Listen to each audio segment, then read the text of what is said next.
Hello, all. Welcome to another session of Management Principles and Applications. Today's topic is other management theories. We've already discussed classical, neoclassical, and modern approaches, and there are some others based on the motivation and other models. So, the first is the theory X and theory Y. These are the theories of human work motivation and management. They were created by Douglas McGregor while he was working at the MIT Sloan School of Management in 1950s and developed further in 1960s. McGregor's work was rooted in the motivation theory alongside the works of Abraham Maslow, who created the hierarchy of needs, which we have discussed previously. These two theories proposed by McGregor describing contrasting models of workforce motivation. So they have contrasting view among themselves, um, and it applies to the managers in human resource management, organization behavior, organizational communication, and organizational development. So these two theories come really handy when it comes to managing people. Now, theory X, it actually explains the importance of it assumes first of all that the workers they disfavor working, they abstain responsibility, they need to be controlled. Whereas in theory Y, it is assumed that the workers they take responsibility and they do not need much of the guidance. Let us see in further slides what are the assumptions underlying theory X and theory Y. So, in theory X, according to McGregor, theory X assumes that work is inherently distasteful to most people, that nobody wants to work, and they will attempt to avoid work whenever possible. So, there are certain people like that who do not want to work and they avoid work as much as possible. So, what are those kind of people? Most people who are not ambitious. They have little desire for responsibility and prefer to be directed. You know that we come across so many people with so many attributes and attitudes. So this is the kind of a laid back attitude which McGregor assumed in these kinds of workers. So most people have little aptitude for creativity in solving organizational problems. Motivation occurs. Now, how to motivate these people to work? Motivation occurs only at physiological and security levels of Maslow's hierarchy of needs. So, when, for example, a teacher comes to you and he wants you to solve the question, he sees that no, you are not very motivated to give him the answers. There are only 3-4 people who are giving him or her the response. So he comes to the class with, let us say, small chocolates and says, okay, whosoever will give me the answer first, I'll give this chocolate to the person. And let's say I have created one Kit Kat, then a small Dairy Milk, and then the toffee, Parle-G toffee. So these 3 levels I have created. Now people would work for that Kit Kat. Okay, so that is what your physiological need, taste is being taken care of, as well as the competition which gives you the satisfaction. So there are many ways to motivate people when they are not motivated. What kind of people theory X is saying would get motivated? Those who inherently dislike the work, they are not ambitious, and they have little aptitude. So most people are self-centered. As a result, they must be closely controlled and often coerced to achieve organizational objectives. Now you have to control them closely. If you do not want to study, you have to be controlled continuously by your parents and coerced into it. Most people resist change. So people do not like changes. The way the education policy is been running, it would go this way. Ma'am, please give us notes and we would study from that. And that is the way you are used to of studying. So that is, you will resist change in every sense. Most people are gullible and unintelligent. Now, For those workers, McGregor said that they are unintelligent, they are very gullible. They would, you can tell them something and they'll do it because they do not put their mind into it basically. So these were the kind of people McGregor assumed that Theory X deals with such people who have this kind of aptitude and attitude. Now, this theory believes that employees are naturally unmotivated and dislike working. And what kind of style to manage them would be appropriate? Let us come to the management part. Authoritarian style of management. That you have to come across with them authoritatively. Do it. I want this thing by tomorrow, within an hour. Authoritarian style. According to this theory, management must firmly intervene to get things done. Now, because it is based on certain assumptions regarding the typical worker. So, Theory X style managers, they will believe their employees are less intelligent, lazier, and work solely for sustainable income. And management believes these employees, they can only work when they are pushed for it. So, due to these assumptions, Theory X concludes that typical workforce operates more efficiently under a hands-on approach to management. So, there are two types of approaches actually within Theory X also. So, there is hard approach and there is soft approach. The hard approach depends on close supervision, intimidation, and immediate punishment. This approach can potentially yield a hostile, minimally cooperative workforce that may cause resentment towards management. Managers are always looking for mistakes from employees because they do not trust their work. So in Theory X, this hard approach is we versus they. We as the management, they are the workers. Meaning that there is some kind of hostility in between. Whereas in case of the soft approach, it is characterized by leniency and less stricter rules. In let us say that let us motivate the workers to keep a higher morale, and there is some cooperative environment.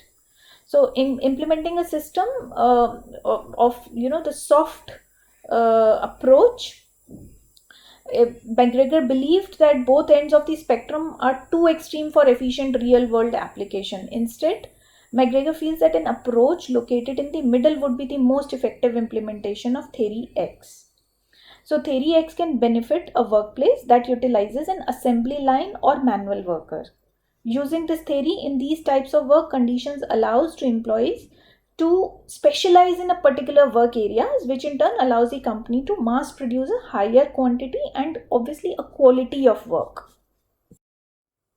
Now we come to Theory Y. In contrast to Theory X, Theory Y makes certain assumptions like work can be as natural as play if the conditions are favorable. So you have, for the management, you have to make the conditions favorable and people will work naturally. People will be self-directed and creative to meet their work and organizational objectives if they are committed to them. So if they are committed, they would be self-directed and creative also. People will be committed to their quality and productivity objectives if rewards are in place that addresses higher needs such as self-fulfillment. The capacity for creativity spreads throughout the organizations. Most people can handle responsibility because creativity and ingenuity are common in the population. So under these conditions, people will seek responsibility. So basically they say that people are responsible, people are creative, people are genuine, people are self-directed and committed. So this kind of people also we see around us.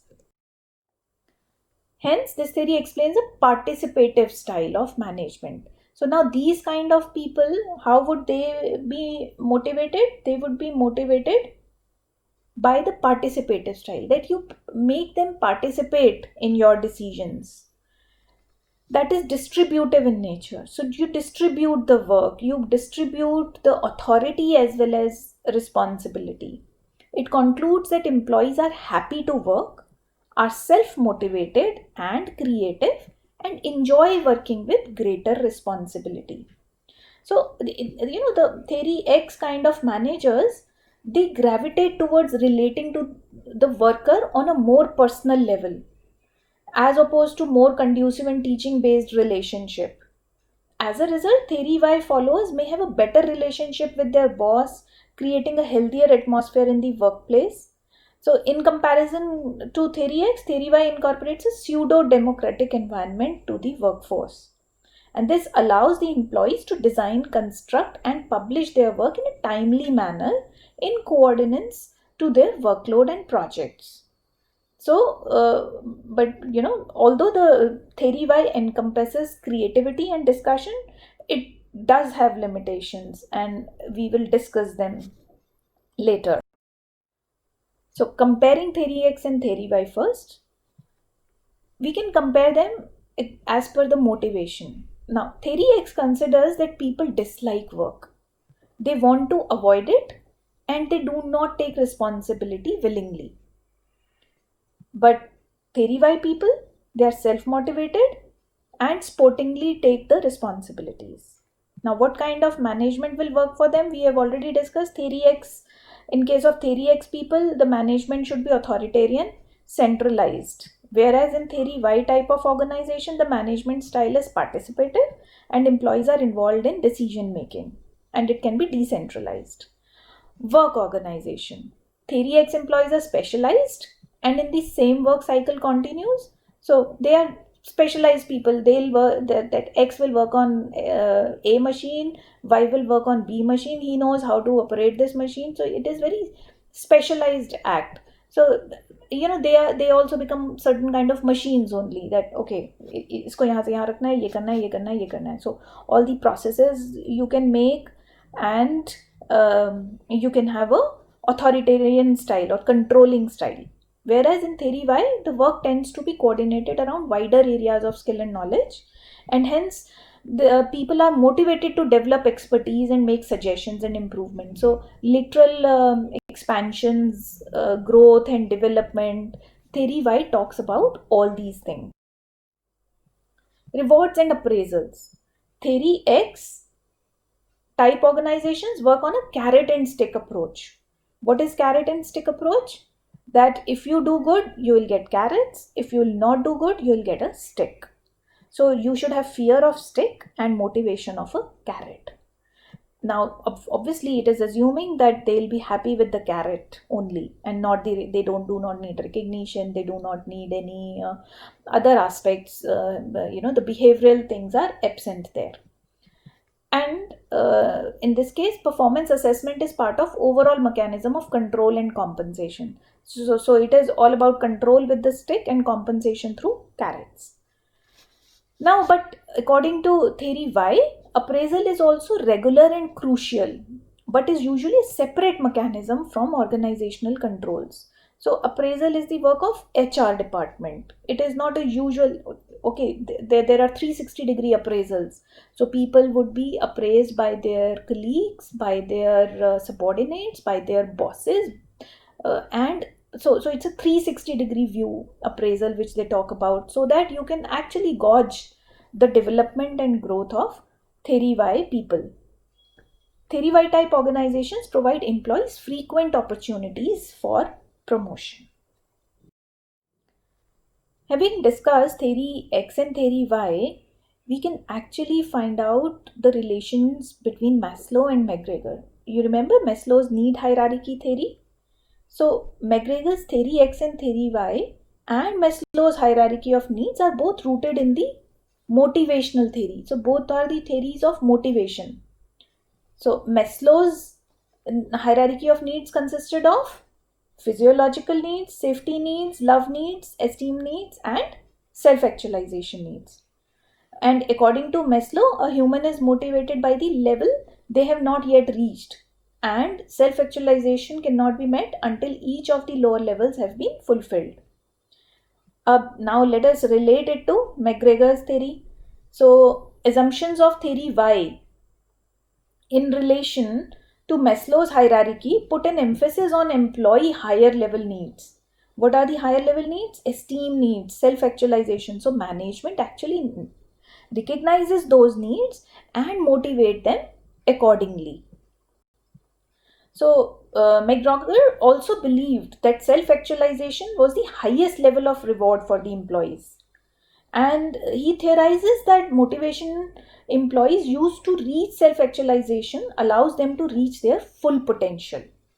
This led companies to focus on their employees, were motivated, managed, and led, creating a theory Y management style which focuses on the drive for individual self fulfillment. McGregor's perspective places the responsibility for performance on managers as well as subordinates. So, the McGregor's theory Y actually talks about Maslow's hierarchy needs, and the higher level of needs can be used to motivate the theory Y people. Application. Now, where are these theory X and theory Y applied in the real world? Admitting the fact that theory X management style is widely accepted as inferior to others, it has its place in large scale production procedures and unskilled production line work. So, whenever workers are unskilled and there are large factories, you ought to consider them as machines and you just provide them the basic infrastructure, hygiene, and you have to coerce them, you have to control them closely to work, and then only they will work. Many of the principles of theory Y are widely accepted by different types of organizations that value and motivate active participation. So, participatory style of management is adopted in so many organizations which have theory Y people. Theory Y style management is appropriate for knowledge work and licensed services. Licensed service organizations naturally develop theory Y type practices by the nature of their work, like professional law firm or chartered accountancy firm. All these, they have the people who really want to work because whatever they have acquired in their lives as knowledge, they want to pursue it. They love solving cases. For example, a person who has done chartered accountancy would love to see the books, and he would see what is the problem and how can I solve the problem, because it gives him self esteem and self actualization that yes, I am worth something. So, theory Y type practices by the nature of their work, even high structure knowledge framework like call center operations benefit from its principles to motivate knowledge sharing and continuous improvement. Whenever you want to improve yourself continually, you are motivated to work. Now we come to the next theory, theory Z. And theory Z was given by William Auchi. William Auchi developed theory Z after making a comparative study of Japanese and American management practices. Theory Z is an integrated model of motivation. This is also motivation theory. Theory Z suggests that large complex organizations are human systems and their effectiveness depends on the quality of humanism used. A type Z organization has three major features: trust, subtlety, and intimacy. It's so humanistic psychologists like Abraham Maslow, and they drew upon the theories X and Y of McGregor and went on to propose his own model of workplace motivation, like theory Z. So theory Z recognizes a transcendent dimension to work and work motivation. It is like an optimal managerial style would help cultivate worker creativity, insight, meaning, and moral existence. Now, the distinguishing features of theory Z.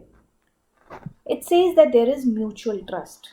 According to Auchi, trust, integrity, and openness are essential ingredients of an effective organization. When trust and openness exist between employees, work groups, unions, and management, conflict is reduced to the minimum and employees cooperate fully to achieve the organization's objectives. Second, strong bond between organization and employees. Several methods can be used to establish a strong bond between the enterprise and its employees. So Japanese, they have very strong bond between organizations and employees. So there is employee turnover rates are very less, and people spend their entire lives in one organization. That used to be our culture also when we had prevalent government jobs, and getting a government job used to be an achievement, and people would spend their entire life in that government organization. So employees may be granted lifetime employment, which leads to loyalty towards the enterprise. Now, how loyal that person would become if he is being told that, you have to lifetime work here. During adverse business conditions, shareholders may forego dividends to avoid retrenchment of workers. Now, see how much trust they have been inculcated in the employees, that in any adversities, the owners will not come and take their profit, they'll cut upon that, but they would not retrench the workers. And promotions may be slowed down, but they will not Employee involvement. Theories that suggest that involvement of employees in related matters improves their commitment and performance. Involvement, what does that imply? It implies meaningful participation of employees in the decision making process, particularly in the matters directly affecting them. So if there is a problem which directly affects me, I would like that my inputs are taken on that, and we come to a mutual solution which is comfortable to me as well. Such participation generates a sense of responsibility and increases enthusiasm in the implementation of decisions. Top managers, they only serve as facilitators. So decision making is done in a participative style. So everyone will put their point on the table, and a mutual decision would be taken. Integrated organizations. Under Theory Z, focus is on sharing of information and resources rather than on chart divisions or any formal structure. An integrated organization puts emphasis on job rotation, which improves understanding about interdependent tasks.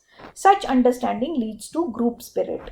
So in a group, it is not that one person will do that work every time. So they keep shuffling the work so that everyone understands which role demands how much commitment, how is it done, and they will have understanding of the entire process.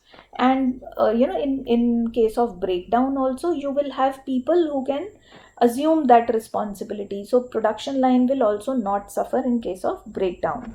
So basically, in this integrated organizations, the employees are motivated to see an organization as an integrated entity, rather than he only seeing his desk and his process as one. Coordination. The leader's role should be to coordinate the efforts of human beings. It's only a coordination function. It is not decision making function.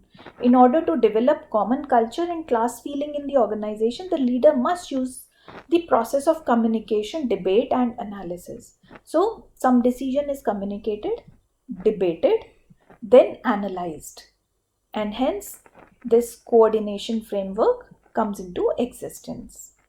Then informal control system. Organizational control system should be made informal. For this purpose, emphasis should be on the mutual trust and cooperation rather than on superior subordinate relationship. So there is a control system, but it is not based on hostility, but on mutual trust and cooperation. And last, human resource development. Managers should develop a new skill among employees. Under Theory Z, potential of every person is recognized and attempts are made to develop and utilize it through job enlargement, career planning and training, etc. So this was Auchi's theory was the participative style of management, which was expected from the management to keep the labor force or to keep the workers, to keep the employees engaged in a positive manner. Evaluation of Theory Z. Theory Z is a hybrid system which incorporates the strength of American management. American management was more about independent thinking, Risk taking, quick decision making. Because whenever you would be taking a group decision, it might be delayed. If one person is taking a decision, it gets taken quickly. And Japanese style of management, which is job security, group decision making, social cohesion, holistic concern for the employees. So employees overall welfare is seen in the Japanese style of management, and it's a hybrid of these two. So Japanese companies operating in United States have successfully used Theory Z. After the collaboration between Japanese and Indian companies, some experts have suggested application of this theory in India also in Maruti Udyog, which has collaboration with Suzuki Motors of Japan. An attempt has been made to apply Theory Z of collaborative thinking and. Now, what are the limitations of Theory Z? The first one, provision of lifetime employment. You can imagine, if you give that much security to a person that we would not retrench you come what may so ever, how is he going to be motivated to work? So exactly, provision of lifetime employment to employees to develop a strong bond between organization and employees may fail to motivate employees with higher level needs. It merely provides job security and may fail to develop loyalty among employees. An employee may leave the organization when better employments are offered to him by other enterprise. How does it make them more loyal? Moreover, complete security of job may create lethargy. This is what I was talking about among many employees. Employees also do not like to retain inefficient employees permanently. So if a person will become lethargic, will become inefficient, there is no point keeping him and giving him that security. Hence, the entire theory comes down to its feet.